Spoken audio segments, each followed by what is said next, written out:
What is everyone, আশা করি সবাই ভালো আছেন, আমিও ভালো আছি। তো অনেকদিন পরে একটা ব্লগ ভিডিও নিয়ে আপনাদের মাঝে আসলাম। তো আজকের উদ্দেশ্য পদ্মা সেতু যাওয়া। আমি আর আমার মামাতো ভাই হুট করে প্ল্যান করলাম যে আজকে পদ্মা সেতু যাব। তো সকাল সকাল রেডি হয়ে বের হয়ে গেলাম। তো আমরা এখন নড়াইলের উদ্দেশ্যে যাচ্ছি। নড়াইলে একটু কাজ আছে, নড়াইলে কাজ সেরে আমরা বের হব। তো আপনার সাথে থাকুন, দেখতে থাকুন, এনজয় করবো আজকে অনেক। তো আমরা নড়াইলের কাজ শেষ করে আবারও বের হয়ে গেলাম। তো এখন আমরা অবস্থান করছি মধুমতি সেতু, আবার কেউ কেউ বলে থাকেন কালনা সেতু। তো এই কালনা সেতু হচ্ছে নড়াইল পার হয়ে লোহাগাড়াতে অবস্থিত। তো ওই যে যাচ্ছি, অনেক সুন্দর মনোরম পরিবেশ। আর এই সুন্দর মনোরম পরিবেশে বাইক রাইড করতে আসলে অনেক সুন্দর লাগে। তো ওই যে রিল্যাক্সে যাচ্ছি। আসলে বাইক রাইডটা ছেলেদের কাছে একটা ইমোশন। তো আমি মনে করি যে বাইক সবাই চালাতে পছন্দ করে, বিশেষ করে ছেলেরা একটু বেশিই পছন্দ করে। তো বাইক নিয়ে আমরা তো অনেক জায়গায় ট্যুর দিই, অনেক এদিক ওদিক ঘুরি। তবে আমি আর আমার এই মামাতো ভাই তো হুট করেই প্ল্যান করলাম যে না, আমরা একটু দূরে কোথাও যাব। যেমন আমাদের যশোর থেকে ঢাকার দূরত্ব প্রায় 170-80 কিলোমিটার। তো লং টাইম একটা রাইড করা যাবে। তো ওই প্ল্যান করেই আমরা দুজন বের হয়ে গেলাম সকাল সকাল, যে আজকে একটু ঘুরবো। দেন আমরা পদ্মা সেতু যাব, পদ্মা সেতু থেকে মাওয়া যাব, মাওয়াতে যে ইলিশ খাবো। তো ওই উদ্দেশ্য করে আমরা বের হয়ে গেলাম।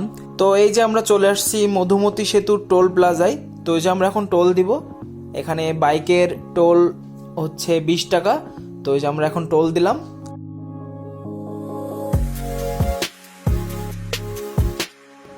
একবারে আরাম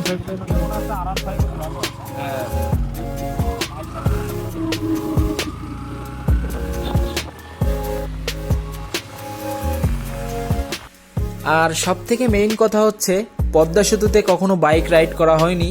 তো ওইটাই হচ্ছে মেন উদ্দেশ্য, যে আমরা একটু পদ্মা সেতুতে বাইক রাইড করব। তো আমিও কখনো পদ্মা সেতুতে বাইক নিয়ে যাইনি। পদ্মা সেতুতে অনেকবার উঠছি, ট্রেনে উঠছি, বাসে উঠছি, প্রাইভেট কারে উঠছি, বাট ওই বাইক নিয়ে যাওয়া হয়নি। তো ওই উদ্দেশ্য করে আজকে আমরা দুজন মোটরসাইকেল নিয়ে বের হয়ে গেলাম। তো আমার দাদাও হচ্ছে দূরে বাইক নিয়ে যায়নি কখনো, এবং পদ্মা সেতুতেও বাইক রাইড করিনি। তো ওইটাই হচ্ছে আমাদের মেন কারণ, যে পদ্মা সেতুতে একটু বাইক চালাবো, দেন আমরা মাওয়াতে ইলিশ খাবো। তো বের হয়ে গেলাম। আপনারা রাস্তার এনজয় করুন, রাস্তার ভিউ দেখে আপনারা আসলেই মানে বাইক রাইড করতে ইচ্ছা করবে, এমন একটা অবস্থা। মানে শুধু বাইক ধরেই বসে আছি, স্পিডের দিকে একদমই খেয়াল করতেছি না। তো আপনারাও একটু স্পিডটা একটু অন্য দিকে দেখবেন, এইটা নিয়ে আর মাথা ঘামানোর দরকার নাই। তো ফাইনালি আমরা পদ্মা সেতুতে পৌঁছে গেলাম। তো এই যে আমরা এখন যাচ্ছি পদ্মা সেতুর টোল প্লাজার ওইদিকে।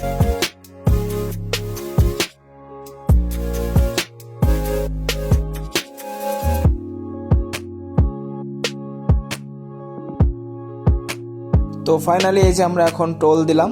পদ্মা সেতুর টোল হচ্ছে 100 টাকা বাইকের। তো ওই যে আমরা এখন টোল দিলাম। তো ওই যে দেখতে পারতেছেন, এখন আমরা বের হয়ে গেলাম। অবশেষে আমরা বাইক নিয়ে পদ্মা সেতুতে উঠবো। তো ওই যে এর থেকে আনন্দ আর হতেই পারে না। আসলে বাইকে এই ফার্স্ট টাইম পদ্মা সেতুতে যাচ্ছি, তাও নিজে রাইড করে। তো কি বলবো, আসলে মানে সত্যি অনেক সুন্দর লাগতেছে। আর ওয়েদারটা একটু দেখেন, কত সুন্দর ওয়েদার, খুব মনোরম পরিবেশ।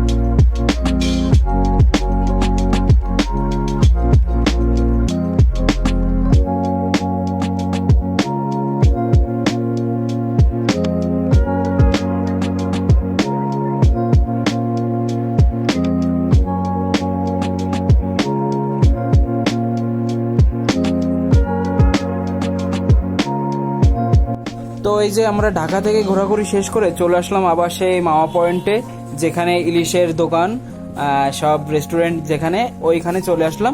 এই যে দেখতে পারতেছেন আমাদের সামনে কতগুলো রেস্টুরেন্ট রয়েছে, আমরা এখন কোনটাতে যাব সেটাই বুঝতে পারতেছি না। তো সবগুলো দেখার পরে আমরা একটাতে যাব। তো আপনার সাথে থাকুন, দেখতে থাকুন।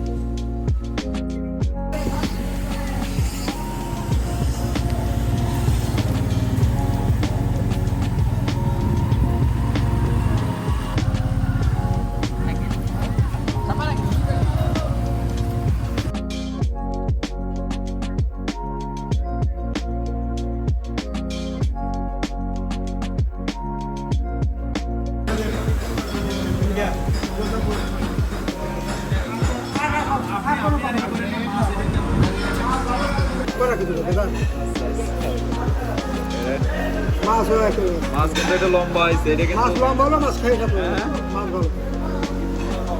ভাই এই যে আপনি যতবার হাত দিলেন না তত হবে, আছে গরম হবে না ভাই, এটা বুঝতে আর একটা ওই যে লেজ ভর্তা করুন।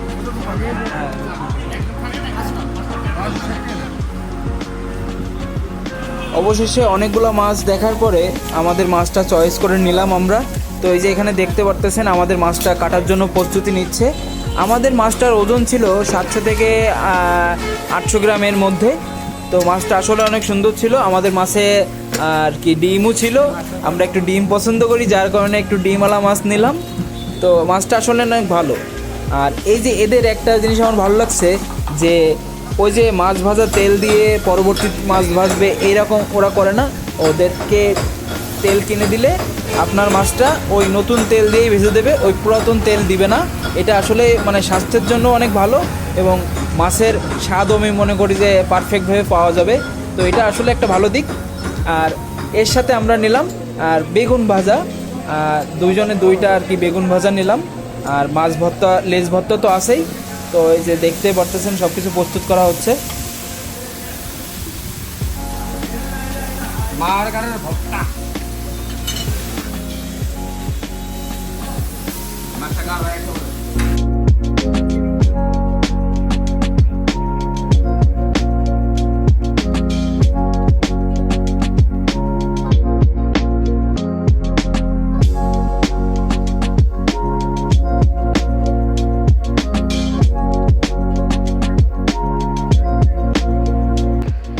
দাদা কি অবস্থা? অবশেষে আমরা তাহলে ইলিশ খেতে চলে আসলাম মাওয়াতে, তাই? অবশেষে আমাদের অনেক দিনের আশা আকাঙ্ক্ষা সবকিছু আজ সফল হলো। আজকে আমরা চলে আসলাম মাওয়াতে ইলিশ খাওয়ার জন্য। তো এই যে আমাদের সামনে আমাদের সেই কাঙ্ক্ষিত ইলিশ মাছ ভাজা রাখা হয়েছে, এখানে ডাল আছে, এখানে ওই যে লেজ ভর্তা রাখা আছে, ওখানে সবজি আছে।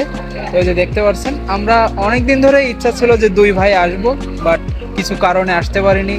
তো আজকে কি মনে করে হুট করেই প্ল্যান করছি, হুট করে চলে আসছি।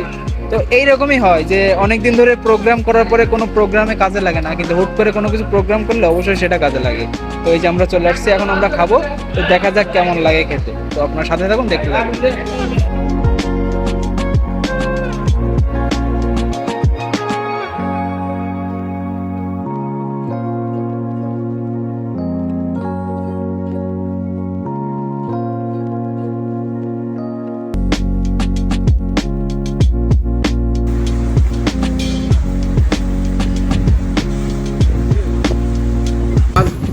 কেমন লাগতেছে? জাস্ট অসাম, মানে বলে বোঝানো যাবে না। আসলে মানুষ যে এই জন্য এত মানে অনেক দূর থেকে যে ছুটে কেন আসে আজ সেটা বুঝতে পারছি।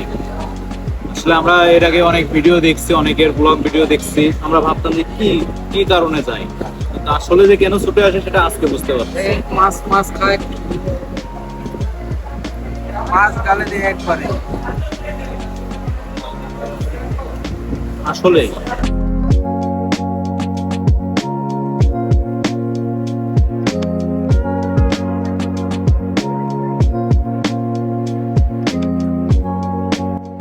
সো আমাদের খাওয়া দাওয়া শেষ করে আমরা এই যে মাত্রই বের হলাম। আসলেই ইলিশের স্বাদ অত্যন্ত ভালো ছিল। এই যে আমরা ইলিশ বাড়ি রেস্টুরেন্টে চলে আসছি। তো এটা আসলেই ইলিশের যে পর্দার ইলিশ, আসলে একটা ফিল পেলাম। আর সুন্দর ছিল খাবারটা, অনেক ইলিশটা অনেক ভালো ছিল। তো সব দিক মিলায়ে আমি বলবো যে হ্যাঁ, পারফেক্ট ছিল সব দিক থেকেই। তো এই যে আমার দাদার কাছে একটা প্রশ্ন করবো, কেমন লাগছে দেখি কি বৃত্তান্ত। সে কি বলে একটু শুনে দেখি। হ্যাঁ, আমরা এইমাত্র খাওয়া দাওয়া করে বের হলাম। আসলে এই ইলিশ বাড়ি রেস্টুরেন্টের এদের রেসিপিটা সত্যি খুব অসাধারণ। এর আগের ভিডিওটা আপনারা দেখলেন, সেখানে আমরা খাচ্ছিলাম। আর এখন খাওয়ার পরে আমরা রিভিউটা দিলাম। সত্যি খুবই অসাধারণ এদের খাবারের মান এবং পরিবেশন, সব কিছু, এনাদের ব্যবহার সব কিছু মিলিয়েই খুব সুন্দর ব্যবহার বা সুন্দর খাবার পরিবেশন সব মিলিয়ে ভালো। আপনারা চাইলে এখানে ঘুরতে আসতে পারেন। আপনারা আসবেন শিমুলিয়া ঘাট। আসলে আমরা প্রথমে আসার সময় চিনতে পারছিলাম না, আমরা 2-1 জায়গায় শুনে তারপরে আসছি। তো আপনারা আসবেন শিমুলিয়া ঘাট। শিমুলিয়া ঘাট আসলে আপনারা পেয়ে যাবেন এই রেস্টুরেন্টগুলা। এর পাশে রয়েছে আমাদের ভিউ, মানে পদ্মার পাড় রয়েছে, রিসোর্ট রয়েছে। আমরা এখন সেখানে যাব, দেখতে থাকো না। মিস করবো তোর অনেক। আর মিস ওটা কোনো ব্যাপার না। আমার দাদা রিসেন্টলি বাংলাদেশ থেকে হারাই যাবে কয়েক বছরের জন্য, তো তাকে অনেক মিস করবো। এই জন্য আর কি তার সাথে একটা ট্যুর দিলাম, যে স্মৃতি হিসেবে থাকবে। তো আপনারা সবাই ভালোবাসবেন, আমাদেরকে অনেক সাপোর্ট করবে। তো টাটা, আমরা এখন পর্দার পাড়ে যাবো।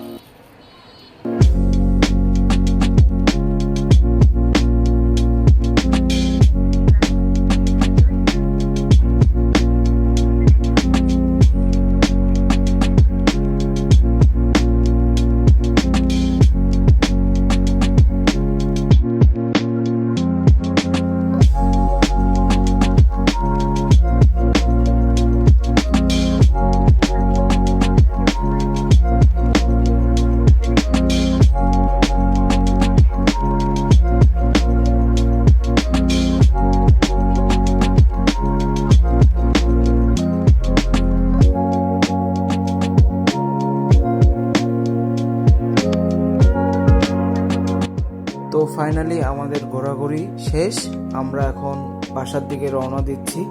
তো যাই হোক, আজকের ভিডিওটা এখানেই শেষ করছি। আর যদি ভিডিওটা ভালো লেগে থাকে অবশ্যই লাইক কমেন্ট করবেন।